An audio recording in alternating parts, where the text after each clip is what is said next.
Okay, so I'm going to start with the Astro A50s. This was the first headset I tried and kind of inspired me on my journey to find the perfect headset, which I found there isn't, spoiler alert, but there's a lot of interesting and intriguing options out there, and this is one of them.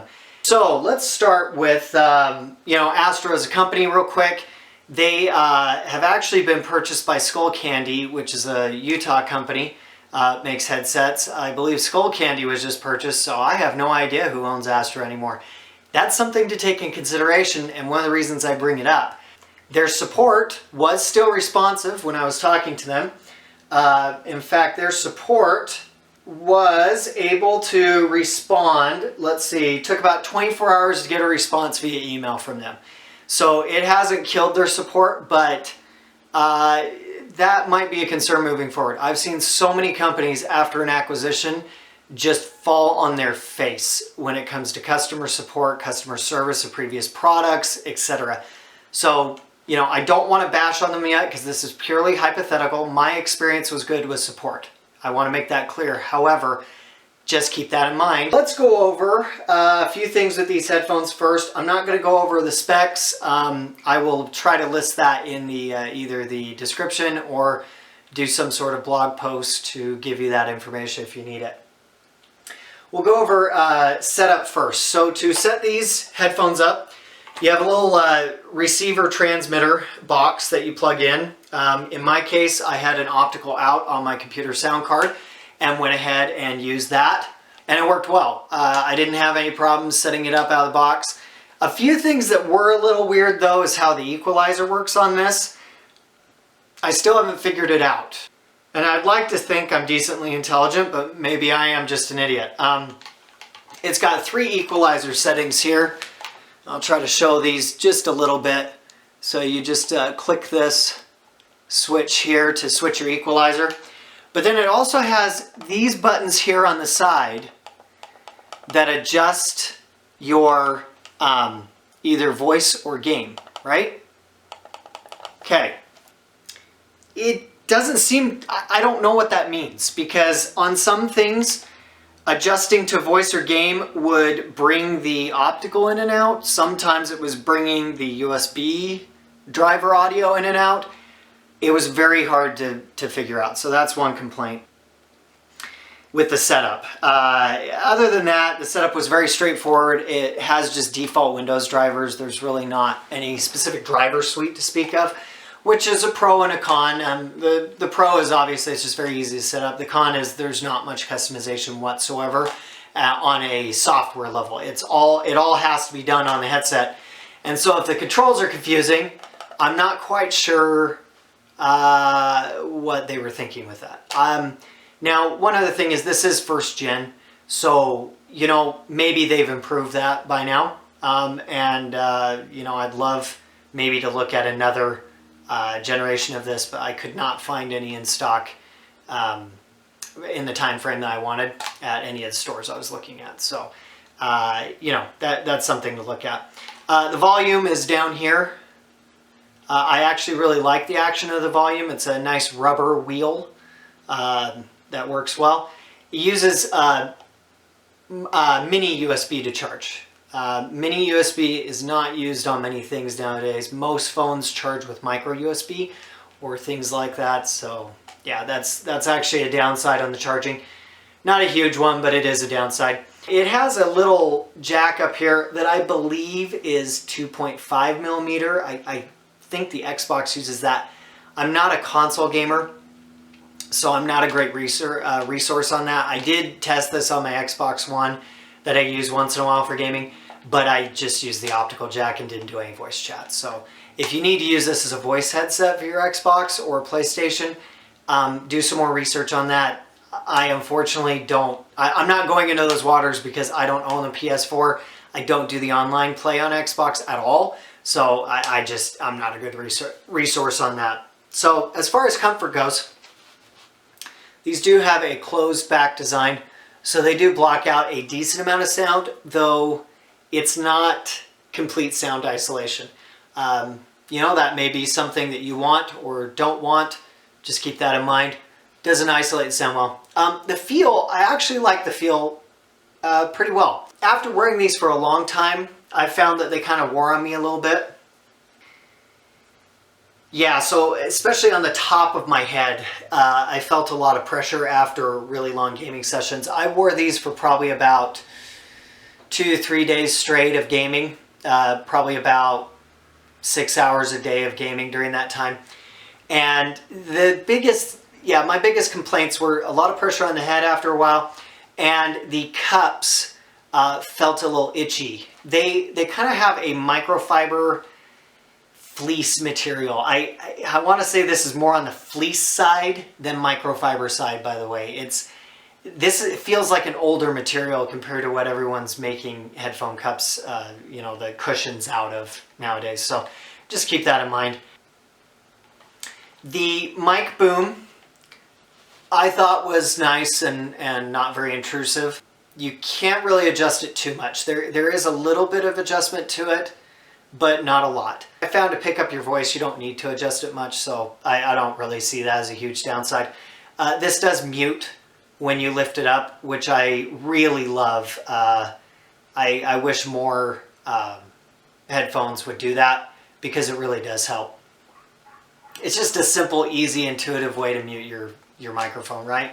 As far as sound-wise, out of the box, I hated the sound on these things. It was too boomy on the bass. The treble was muted. I really didn't like these out of the box. And I thought that's just how they were. I was really worried about how to get these where I needed to. But after messing around with these for a while, and specifically, let me make sure I'm quoting this right.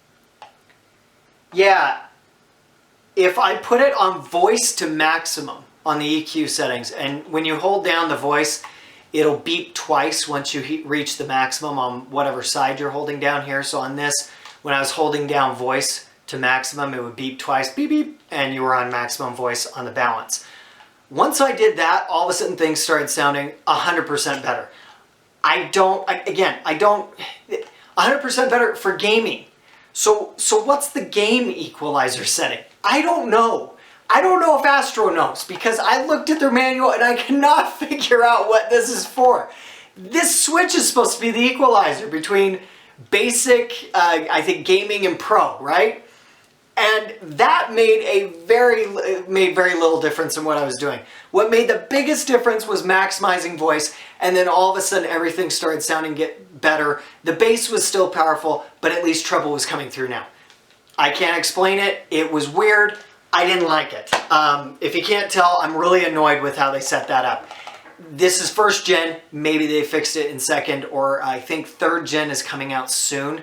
I think that's probably why second gen was a little harder for me to get my hands on. Okay, so yeah, enough bass to tickle my ears.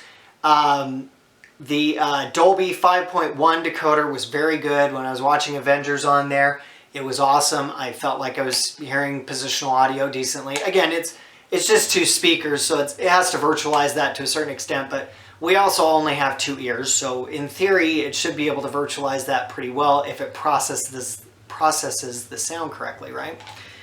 Okay, so yeah, that went really well, and the max volume on this is very good. This goes beyond what I would ever consider sane to put on your head as far as volume goes, to the point that I think these could blow themselves out. I'm not sure if they have protection in place to protect them from max volume. I didn't see evidence of that, and I stopped turning them up after I felt like this was insane. So, you know, no problems with max volume on these. Wireless, there's a huge problem with these headphones. So, they use 5 gigahertz for their wireless signaling. With my existing wireless network in my house, these were cutting out left and right, right next to my desk where the transmitter was. It was horrible. Out of the box, you're probably going to run into problems because these seem to have problems. I believe it is the channel 153 or 157 on the 5 gigahertz wireless spectrum, at least how your router refers to it, right, is channel 153 and 157. If I turned it to the lower channels, like in the 30s and 40s, it seemed to get rid of the interference. However, there's a huge issue with that. First of all, I should not have to adjust wireless signaling for a common Wi-Fi wireless signal. That's ridiculous. That's a well-used channel on the 5 gigahertz spectrum. It should automatically adjust, and it doesn't. I really hope they fix that in the future generations of this, because that was a huge deal breaker for me. Yes, I could work around it by switching my channels, but you know, now granted, 5 gigahertz doesn't travel through houses and stuff like that as much. But if you're in a crowded apartment complex, you're still going to get 5 gigahertz signals through the floor. And you can't control what your neighbor uses. So what are you supposed to do with that? You can't. There's no way to adjust that. There's no way to change what channel it's using. You're sunk. That right there, unfortunately, killed these headphones for me. The quality was is good, actually. I like the quality of these materials. It is plastic. I think we need to just get over the fact that a lot of things are going to be made of plastic nowadays. Metal does not automatically equal quality in my experience. It can, but it doesn't always. They use nice metal for the adjustments here, which is awesome. There's no indicators on where you are on the adjustments, so you have to manually figure out how to make that equal on both sides. It feels very nice, the adjustment on this. Like when you set something, it doesn't feel like it's going to reset itself next time you put it on your head, which is good. Let's see, what else? There's a lot of sound leakage on this, so if you're listening to something that you don't want other people to listen to, they're going to hear it. It's just the case with something that doesn't completely isolate your sound in the headphones like this. That could be a good thing or bad thing to you. You know, maybe you do want this for the kids or something and want to know what they're doing. This be good as far as that goes. So to go over power with these, charging, there was an issue. So the transmitter has a USB-A jack to plug in the charging cable for these headphones. Well, that didn't work. While I could plug the headphones in directly and charge them to that same USB port on my computer, it wouldn't work through the transmitter like it's supposed to. Over 12 hours and it wasn't even half charged. So I don't know what's going on with that. Maybe it was a faulty transmitter, but that was a huge issue. When I plugged it into the computer, it took about 5 hours, which isn't horrible, especially for the battery life on these, which is about 8 hours, I believe. But yeah, you know, it's about 7.5 hours of normal use. These were also refurbished, so maybe the battery isn't new, but that might give you an idea of where they go down to after heavy usage for a few years too. So I would have hoped that in the refurbished process, or the manufacturer refurbished process, they would have fixed that, but or replaced the battery, I mean, but it doesn't look like it happened on these. So let's go ahead and go on the good and the bad, and then my personal rating on these. So simple setup. They do firmware upgrades, which is great. It's got a good mic, although not great for noise cancellation. So you hear a lot of stuff in the background, but it does pick up your voice very clearly, and you'll hear that in the videos. I don't know if I'd necessarily say it's great quality, but at least you're clear. You know, no one's going to worry about hearing you or not. Good solid adjustments on there. Good sound once I figured out how the equalizer worked, and I still don't really understand how it worked, but at least I figured out that full voice seems to be the way to listen to these. It was nice to have the optical pass-through feature, so I basically could put the optical out into the transmitter for the Astros, and then it went optical to my speaker system I have connected to my computer, and it does the same audio through both. That was very nice, actually, so I didn't have to do anything crazy with my setup, and I could listen to my speakers just as easily as my headphones. I thought it was a decent value for the price. I was able to pick these up for about $130 refurbished.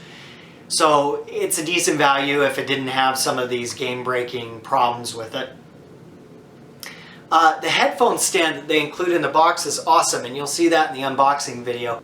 I wish everyone else did that. Just a cheap plastic stand is all I'm really asking for. Especially wireless headphones, it really makes a big difference. So I kind of wish that they had done something like that and with the other brands, and they didn't. So good on Astro for doing something like that. I'm sure it didn't cost them very much, but it's a nice value add. And the virtual surround was decent with the USB driver and using Razer surround. Out of the box, it wasn't as impressive. It was okay, but it needed some extra software help. So the bad. I initially was going to do a lot of these reviews by plugging into my PS3, and there were some really strange issues with these headphones and outputting optical audio from the PS3 to this transmitter. I don't know exactly what it was because I did the same thing on my Xbox without problems. So just keep that in mind. That's a weird problem I ran into. Specifically, it wouldn't output audio like the first 5 minutes I was using the PS3, and then without changing any settings, all of a sudden the audio is there. That's concerning to me. That's not repeatable, and it's not consistent, and that's harder to track down and to fix. It feels a little flimsy in some ways. Like when I lay them down like this, it's not as bad as some of the others, but I kind of felt like I was working the joints a little bit like they shouldn't be. It doesn't really isolate sound. The battery gives about a 5-second warning before it dies. So keep that in mind. It may not have literally been 5 seconds, but it sure felt like it. I started hearing beeping, and then all of a sudden these were dead. So probably within about a minute. I unfortunately didn't time that exactly, but it just doesn't. The point is it doesn't give you much of a warning. So, and it does get warm after a while. The 5 gigahertz issue is also a huge deal breaker for me. So I gave these a 2 out of 4. They are buyable. I mean, these aren't complete garbage. But with the other options out there and considering the price, I give them a 2 out of 4. I don't recommend them. I wouldn't keep them, and I don't recommend you go and get these. Again, this is the first generation. Astro has released a 2nd gen of the A50, and a 3rd gen is coming. So you may want to look at those, but as for the 1st gen, don't bother. Even if it's cheap, refurbished, it's not worth it.